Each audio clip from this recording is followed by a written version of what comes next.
Hello, welcome. If you're here, it's probably because you like books, because you probably don't know who I am, because this is my first ever book video. This is my first ever YouTube video. I have a TikTok. I kind of post on there, but like not very well known. Anyway, so I thought I would start off my first YouTube video by doing a monthly wrap up and a TBR video because there is so many new releases in April. And I'm just so excited for this month. It's gonna be such a good reading month. I feel it. But first, let's start with my March TBR. So first, I read The Charlie Method by Elle Kennedy. This is part of her new off-campus series. It's connected to her other series, so like you get some cameos of those other characters. So I would recommend obviously reading those two series first because it gives you like that whole family feeling. So this book follows Will, Beckett, and Charlotte. Yes, the three of them. This is my first ever white shoes, and honestly, it was pretty good. I gave it a 3.5 star. Again, because it's my first white shoes, I kind of don't know what I like about them yet. And honestly, I just kind of felt like one character was like kind of left out a little bit, in my opinion. I did really like how they both took care of her and how they were both there for her in their own way. I wish we would have gotten more of like Beckett and Will together, like conversation scenes. Like, I just feel like they should talk more. I don't know. Like, I mean, if you're gonna be in a relationship with the same girl, like, I feel like you should kind of talk. But yeah, this was a pretty good read. My first white shoes ever. So maybe I'll read more. I don't know. We'll see. Then I read The Winners by Frederick Backman. This is the third book in his Beartown trilogy. You guys, look at this. I tabbed this book. I have not tabbed this much. I have not annotated this much since AP English, and it's been a while. This book, 5 stars. Probably the easiest 5 stars I've ever given. I don't want to say too much about this book because it's a third in a series, but it changed my life. It changed my perspective on a lot of things. Every character, new, old, I loved. Like, I was able to like feel them, feel for every single character. Even sometimes they do things that you don't agree with, you still feel for them because you've just gotten to know them from the beginning. And it's just, he's very good at writing everybody's point of views, even the adults and the kids, the boys and the girls. He handled every topic with care, I want to say. If you don't know, Beartown it's just basically about this little town. It's a hockey town. It's very secluded. It's like in the forest, and everything depends on how well the hockey team is doing, the economy, everything. So there's a lot of pressure on those boys in the first book in the Beartown trilogy to do good, because if they don't do good, then the town doesn't do good. So it just follows the story of that town, people in that town, and like something really bad happens and just follows the events from there, and it all leads to this book. And he foreshadows like crazy in the first book and in the second book. So you already know like kind of how some things are going to end for certain characters, but this book tied it all together. And when I read it, I just could not stop thinking about it. Like, these books, I borrowed the first two from the library, but immediately after reading the second one, I bought the whole series because I'm like, no, these books are meant to be annotated. They're meant to be like owned. Like, I want to have this for forever.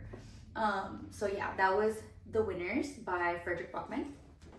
Then after that, I read on my Kindle, I read The Summer of Starting Over by Savannah Carlyle, I believe her name is. It's an ARC. Actually, the release date is today, so happy release day to that author. I read it on NetGalley. I requested it. Well, actually, I didn't request it. You were able to just download that one. And I just wanted something summary. I wanted a second chance romance, which that's what it is. I gave this book 3 stars just for the fact that I was expecting a romance with it being, second chance. But I feel like the romance wasn't the main point of the story. It follows Jessie and I want to say Callie. I think her name's Callie. She's basically like a pop star, like a country pop star, and she's kind of lost herself over the years, so she has to come back home. And that's something I really liked about it, was the setting. It just felt very beachy, very small town. I really liked that part of it. And it follows her, and obviously she comes home and Jessie's been there. They were high school sweethearts. She left to, get her career started, and they haven't seen each other. and it's just about them like reconnecting and everything, and she has to come back. But I feel like it focused a lot on like her house and what's happening with that rather than their romance. So that's why I give it a 3-star. But I mean, if you go into it not expecting too much romance, then maybe it'll be a better read for you. But it was pretty good. Then after that, I read Elsie Silver's new release, Wild Side. This follows Reese and Tabitha. This is probably my least favorite in this series so far. I gave it a 4.5, so it's like not bad at all. But like, it was just really different. I mean, I love Elsie Silver's writing. Like, I will read anything that she writes.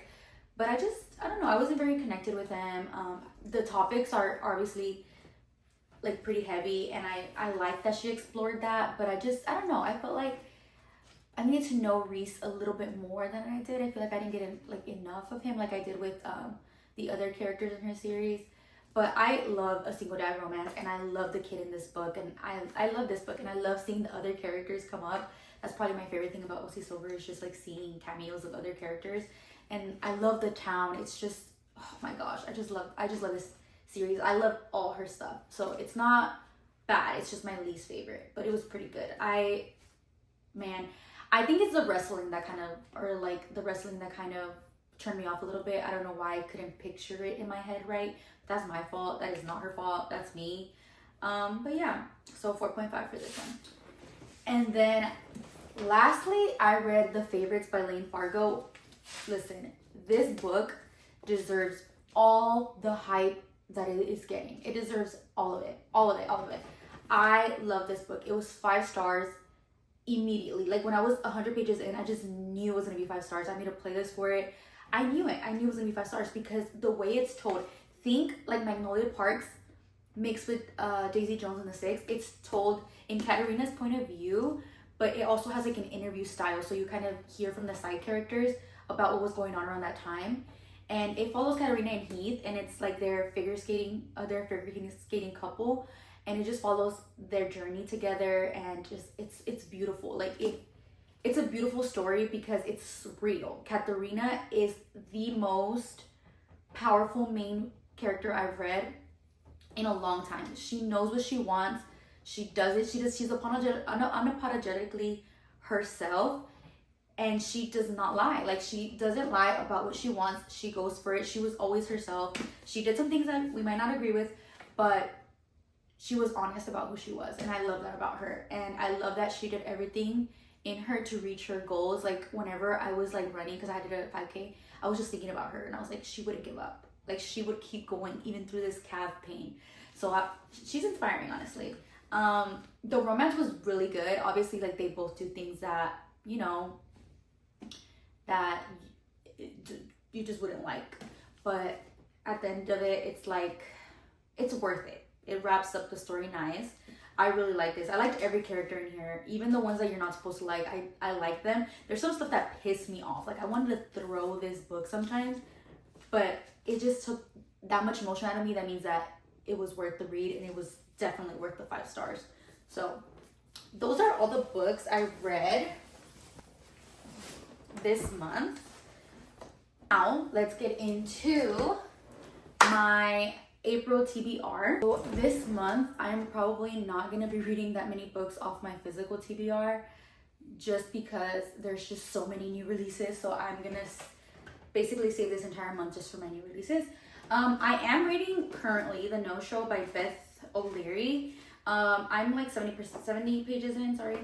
And it's pretty good so far. I'm very confused. I think this is one of those books, it's been on my TBR for like 3 years. I think it's one of those books that you just had to read when it was hyped up, but I'm trying to get through my physical TBR, so I'm reading it now. So hopefully it'll be in the wrap up for April. So I'm hoping to read this. Can you see how excited I am for this? This book is released today. I went to Target after the gym and I got it. It is so beautiful.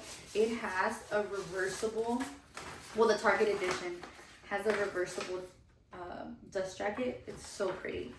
But I'm excited to read this book. I love anything by Abby Jimenez. Her books have been like 4 stars, 5 stars for me. I haven't read her first series, but I have them, so I just want to read them soon. But I want to read this book like now. I loved just for the summer. Like I wanted that book injected into my veins. So I know I'm gonna love this. And like the title, Say You'll Remember Me. Say you'll remember me, standing in a nice dress. That's all I can think about when I look at it. But I love this cover, and I love the animals in her books. I love the cover. I just like it so much. Like, I'm so excited about this. I don't even know what it's about, but you know what? It doesn't matter. I'm gonna find out soon.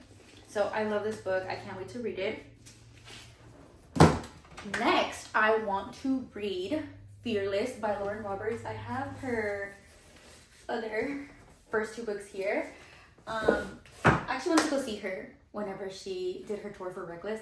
I want to read Fearless by Lauren Roberts. It's out April 8th, I believe. Yes. And it's the end of her Fearless trilogy. It follows Kai and Peyton. It's like an enemies to lovers fantasy situation. They live in a kingdom where there's people who have like powers and there's people who don't. So she's powerless. That's kind of where the name comes from.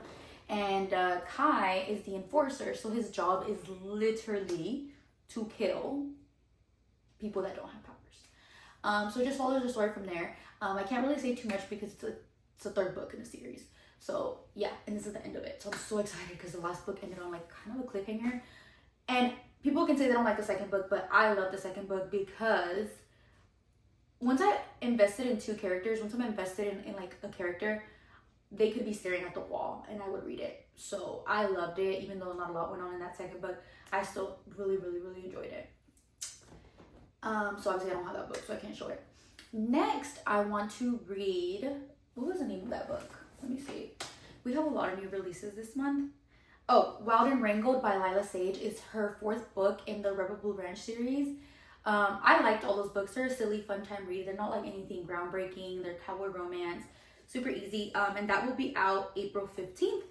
And I will probably listen to that one on Spotify because I did that with the other books and I feel like I should just keep going at this point. So that's another book I want to read. And then I also want to read Great Big Beautiful Life by Emily Henry. That's out April 22nd. I cannot wait for that book. I'm Emily Henry stan. I loved all her books. I feel like her books just get better and better as time goes on. Like you're just able to appreciate them more as time goes on. And she just never fails. I love all her characters. I love her. I love how different she writes. Like I feel like you always get like the typical rom-com-y, but she like writes the other side of it. Like with Funny Story, you normally get the couple, like the friends to lovers side of it, but you don't see the other characters. And then with Funny Story, we get to see the other characters, the ones that were like left behind, the ones that were hurt. So I love that. I just love her writing. And lastly, I want to read Rewind It Back by Liz Tom Ford. That is the last book in the Windy City series. I love that series. Kai, oh my gosh, Kai Rhodes and Isaiah Rhodes, gagged. Like I'm gagged. I love them so much. Like they are in my top 10 book boyfriends. Both of them are, by the way. I love both of them. I don't even know if I can decide. But I love them so much. So I'm really excited for Rio's book. I'm pretty sure it's gonna be a second chance romance because of the title, Rewind It Back. Like I feel like it has to be a second chance. So I'm really excited to see that story because I love the found family. I just love everybody in that group. And it's just like, I don't know, there's just like comfort about it. So yeah, I'm really excited for this month. It's gonna be a very good reading month, I hope. And I hope I get to all those books because honestly, I'm kind of in a slump after reading the favorites and the winners. Like those were 2 5-star reads in 1 month and they were very long. So yeah, we'll see what happens. But thank you for watching this video. Thank you for tuning in. I know you guys don't know me. I should probably say who I am. I'm Lisbeth and I am a mom of 2. I'm 24 and I love to read. I've always loved to read, but as I had kids, it kind of is something that I started doing for myself. So it's just kind of grown from there. But yeah, thank you for watching. I hope I see you in the next one. I have ideas. I have a lot of ideas for videos. I'm probably talking to myself, but that's okay. Anyways, thank you for watching. See you in the next one. Bye.